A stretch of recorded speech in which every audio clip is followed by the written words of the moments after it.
అపోస్తలుల కార్యముల గ్రంథం 16వ అధ్యాయం 34వ వచనం మనం చదువుతున్నాం. The book of acts chapter 16 and verse 34. The Bible clearly says, అక్కడ రాయబడిన మాట కూడా చూడండి. మరియు అతడు వారిని ఇంటికి తోడుకొని వచ్చి, వారు అనగా పౌలు శీలను ఇంటికి తోడుకొని వచ్చి భోజనము పెట్టి, వారికి మంచి భోజనం పెట్టి, దేవుని యందు విశ్వాసం ఉంచిన వాడై తన ఇంటి వారందరితో కూడా, ఆ మాట అండర్లైన్ చేసుకోండి, తన ఇంటి వారందరితో కూడా ఆనందించెను. ఏం చేశాడట? ఆనందించాడు. ఇంటెల్లపాది దుఃఖపడలా, ఇంటెల్లపాది అసభ్యంగా ప్రవర్తించలేదు, కానీ ఇంటి వారందరితో కూడా అతడు ఏం చేశాడట? ఆనందం. ఎక్కడైతే ప్రార్థన ఉంటుందో ఆ ఇంట్లో ఆనందం ఉంటుంది. హల్లెలూయా. ప్రార్థన ఉన్న చోట ఐక్యత ఉంది, ప్రార్థన ఉన్న చోట అద్భుతాలు ఉన్నాయి. మూడోది, ప్రార్థన ఉన్న చోట, కుటుంబ ప్రార్థన ఉన్న చోట ఏముంది? ఆనందం ఉంది. ఆ జైలర్ కొన్ని నిమిషాల ముందు లేదా కొన్ని గడియల ముందు తను చంపేసుకుందాం అనుకున్నాడు. కత్తి దూసి తను చంపుకుందాం అనుకున్నాడు. కలవరము, ఆందోళన. ఒకవేళ గనక తను అలాంటి పని చేసిందంటే కుటుంబానికి దుఃఖము, కుటుంబానికి నిరాదరణ, కుటుంబానికి వేదన మిగిల్చేవాడేమో. కానీ దేవునికి స్వరాన్ని ఎప్పుడైతే విన్నాడో, పౌలు దేవుని సువార్తను ఎప్పుడైతే ప్రకటించాడో, చచ్చిపోవడానికి సిద్ధంగా ఉన్న ఆ వ్యక్తి రక్షణ పొందడం ద్వారా, ప్రభువునందు విశ్వాసం ఉంచడం ద్వారా తను ఆనందించడం మాత్రమే కాదు, తనతో పాటు తన కుటుంబం కూడా ఏం చేసింది? ఆనందించింది. Hallelujah. There is happiness in the family who pray. ఎవరైతే ప్రార్థన చేస్తారో ఆ కుటుంబంలో దైవికమైన ఆనందం ఉంటుంది. ఆనందం అంటే తాగుబోతుల ఆనందం గురించి మాట్లాడటం నేను.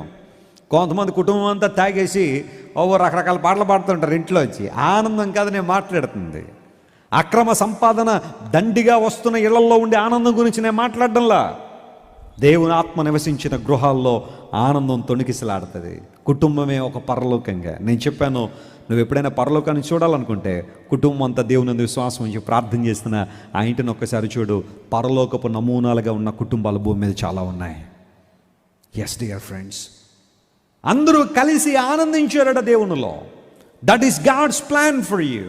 దేవునికి నీ పట్ల ఉన్న ప్రణాళిక అదే. కుటుంబాన్ని ఏర్పాటు చేయడంలో దేవుని ఉద్దేశం అదే.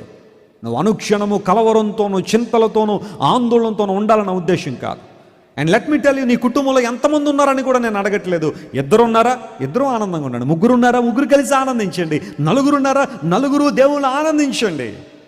చాలాసార్లు అపవాది మన జీవితాల్లోనికి దైవికమైన ఆనందాన్ని దొంగిలించడానికి ఎన్నెన్నో తీసుకొస్తూ ఉంటాడు. మనకు లేనివన్నీ కూడా మన ముందు పెట్టి, నీకు ఇది లేదు కదా, నీకు అది లేదు కదా, ఏడు, దుఃఖపడు, అందరి మీద నిందలే, వాళ్ళని బ్లేమ్ చేయి, వాళ్ళని జడ్జ్ చేయి, వీళ్ళని తీర్పు తీర్చు, వాళ్ళ గురించి చెడ్డగా మాట్లాడు, వీళ్ళ గురించి చెడ్డగా మాట్లాడకని రకరకాల విషయాలను బిజీ చేసేసి నిన్ను దేవునిలో ఆనందించకుండా తీసుకెళ్ళిపోతున్నాడు.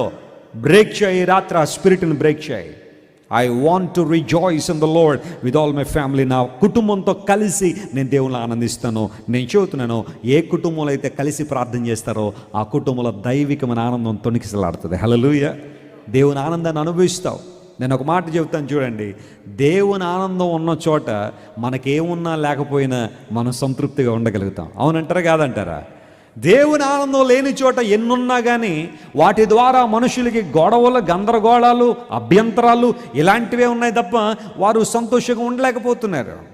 కోట్లు కూడబెట్టేసిన కొన్ని కుటుంబాల్లో ఈ రోజున ఏ క్షణం ఎలా ఉంటుందో తెలియని దౌర్భాగ్యమైన పరిస్థితులు ఉన్నాయి.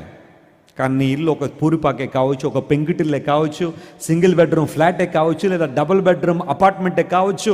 No matter what the size of your house, but do you have God or not, it matters most. దేవుడు ఉన్నాడా? ప్రార్థన ఉందా? కుటుంబ ప్రార్థన ఇంటిలో ఉందా? It matters most. ఎందుకోసం అంటే ఎక్కడైతే ప్రార్థన ఉందో అక్కడ ఆనందం ఉంటుంది, సంతోషం ఉంటుంది. దేవుని వాక్యం సెలవిస్తుంది అదే. ఇంటి వారితో కలిసి ఆనందించాడు. ఒక సూటి ప్రశ్న అడుగుతున్నాను ప్రియ సహోదరుడా, నువ్వు ఇంటి వారితో కలిసి ఎంతకాలం అయింది? ఇంటి వారితో కలిసి ఆనందించి ఎంతకాలం అయింది? నీ భార్య, పిల్లల్ని అందరినీ దగ్గర కూర్చోబెట్టి చక్కగా మాట్లాడి ఎంతకాలం అయింది? కొంతమంది భర్తలు కుటుంబాన్ని పట్టించుకునే పరిస్థితి లేదు. రాత్రి ఎప్పుడు వస్తాడు? 12 గంటలకే మంచం మీద పడిపోతాడు బోర్ల. మళ్ళీ ఉదయం 6 గంటలు బయటికి వెళ్ళిపోతాడు. ఎక్కడికి వెళ్తాడో తెలియదు, ఎవరితో ఉంటున్నాడో తెలియదు, ఎందుకు వెళ్తున్నాడో తెలియదు, ఏమీ తెలియదు. మళ్ళీ రాత్రి 12 గంటలకు వస్తాడు. ఫ్యామిలీలో భార్య, పిల్లలు అతను మిస్ అవుతూ విపరీతంగా బాధపడుతున్నా పట్టించుకోడు. అతని ఆనందం అతనికి చాలనుకుంటాడు. కానీ ఇక్కడ జైలర్ ఒక మంచి పాఠాన్ని నేర్పిస్తున్నాడు. తన ఇంటి వారితో కలిసి ఏం చేశారట? ఆనందించాడు. ఆనందించండి, ఇంటి వారితో కలిసి ఆనందించండి. బయట వాళ్ళతో బాగానే ఆనందిస్తున్నావు, పక్క నవ్వేసి కొంతమంది బయట వాళ్ళతో ఆనందించినట్టుగా ఇంటి వాళ్ళతో ఆనందించలేరు. భార్య దగ్గర రాగానే ముఖం అంతా కూడా ఆరిపోయిన బల్బులో పెట్టుకుని కోపంతో ఆ భార్యను చూస్తూ, ఆమె ఏమన్నా శత్రువా? ఆమె ఏమన్నా పాకిస్తాన్ నుండి వచ్చిందా? నీ భార్య కదా, చేతిలో చేసి జీవితకాలం అంతా చూసుకుంటానన్నావు కదా. ఆ భార్యను చూసి ఎందుకయ్యా అలా రొసరొసలాడిపోతూ మాట్లాడితే, నీ భార్యతో కలిసి ప్రేమతో మాట్లాడి ప్రేమతో పిలిచి ఎంతకాలం అయింది? కొంతమంది పిలుపులు కూడా బాధించే పిలుపులు అండి. భార్యని ఆనందించరు, కుటుంబంతో పిల్లలతో కలిసి ఎంతకాలం ఉంది. నేను చెబుతున్నాను as a practical man of God, నా పిల్లలతో కలిసి నేను ఆనందిస్తా. మీరు ఎప్పుడైనా మా ఇంటికి వచ్చి చూస్తే లేదా మా ఇంట్లో ఉండేవాళ్ళు అడగండి, I dance with my kids. నా పిల్లలతో డ్యాన్స్ చేస్తాను నేను. ఎవరు చూస్తున్నారో నేను పట్టించుకోను, నా పిల్లలతో డ్యాన్స్ చేస్తాను. అందరం కలిసి ఆనందిస్తాం, వారిని ముద్దాడతాను, ఎత్తుకుంటాను. ఒక్కోసారి మా ముగ్గురు నా తల మీద ఒకళ్ళు, నా భుజాల మీద ఒకరు సెటిల్ అయిపోతూ ఉంటారు. కొంచెం భారంగా ఉన్నా పర్లేదు, తండ్రి బాధ్యత వహించాల్సిందే. పిల్లల ముగ్గురిని ఎత్తుకుని ఆడుతూ ఉంటా. ఎందుకోసం తెలుసా? నా పిల్లలు మా తండ్రి మాతో టైం స్పెండ్ చేయలేదని వాళ్ళు పెద్ద అయిన తర్వాత నా గురించి చెప్పకూడదు. నాకు దేవుడు ప్రాముఖ్యమే, కుటుంబం కూడా ప్రాముఖ్యమే. హల్లెలూయా. దేవునికి ఇవ్వాల్సిన సమయాన్ని దేవునికి ఇస్తాను, కుటుంబానికి ఇవ్వాల్సిన సమయం కుటుంబానికి ఇవ్వాలి, తల్లిదండ్రులకు ఇవ్వాల్సిన సమయం ఎవరికి ఇవ్వాలి? తల్లిదండ్రులకు ఇవ్వాలి. సేవా పరిచర్యకి ఇవ్వాల్సిన సమయం సేవకు కూడా ఇవ్వాలి. ఆ బ్యాలెన్స్ తెలుసుకోవాలి. కొంతమంది పెళ్ళి అవ్వగానే తల్లిదండ్రులు మర్చిపోతారు. కొంతమంది వాళ్ళు ఏడుతుంటారు, మా ఓడు మారిపోయాడండి అని. ఆ అవకాశం కూడా ఎక్కువ, వాళ్ళతో గడిపే సమయం వాళ్ళతో గడుపు. కొంతమంది పెళ్లి చేసుకుని కూడా భార్యతో కడపండుగా 24 గంటలు పోయి తల్లిదండ్రుల గదిలో కూర్చుంటారు. మరి ఈవిని ఎందుకు చేసుకున్నట్టు నువ్వు? ఎవరికి ఇవ్వాల్సిన సమయం, ఆ సమతుల్యత నువ్వు తెలుసుకోవాలి. దేవుని దగ్గర నుండి వైజ్గా నువ్వు ఉండాలా. ఇంటి వారితో కలిసి ఏం చేశాడట? ఆనందించాడట. ఆనందించండి, ఇంటి వారితో కలిసి ఆనందించండి. అది తప్పేం కాదు.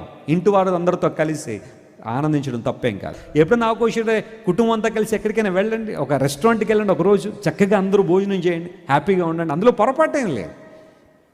సినిమాకి వెళ్ళడం తప్పు కానీ రెస్టారెంట్కి వెళ్ళడం తప్పేం కాదు. వెళ్ళండి, పర్లేదు. కుటుంబంలో కొన్ని కార్యాలు జరగాల.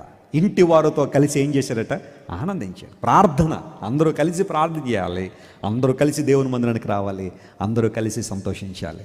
ఆ హ్యాపీ ఫ్యామిలీని దేవుడు చూడని ఆశపడుతున్నాడు. ఒకవేళ ఈ రాత్రి నువ్వు ఏ రంగములో దేవుని ద్వారా స్పృశించబడ్డావో, తాకబడ్డావో, ఒక మంచి నిర్ణయం తీసుకో. ఒకవేళ ఎంతవరకు నీ ఫ్యామిలీ నెగ్లెక్ట్ చేసావేమో, ప్రియ సహోదరుడా, spend some time with your wife. చక్కగా మాట్లాడుకోండి, ఇద్దరు మనసు విప్పి మాట్లాడుకోండి, ప్రేమతో మాట్లాడుకోండి. మీ పిల్లలతో సమయాన్ని గడపండి. రేపొద్దున మా నాన్న మాకు స్ట్రేంజర్లా ఉన్నాడని మీ పిల్లలు మీ గురించి చెప్పకూడదు. ఆ బాల్యంలో తల్లిదండ్రుల యొక్క ప్రేమను వారు ఆస్వాదించాలి. ఎందుకోసం అంటే దాన్ని రీప్లే చేయలేని ప్రపంచంలో మరొకటి ఏది లేదా. Give your time with your children, give your time to children and pray with them. ఒకవేళ నీ కుటుంబంలో ఎంతమంది ఉంటే అంతమంది ప్రతిరోజు ప్రార్థన చేయండి. కుటుంబ ప్రార్థనలు ఎదగండి. దేవుడు మిమ్మల్ని దీవిస్తాడు, ఆశీర్వదిస్తాడు, అద్భుతాలు జరుగుతాయి.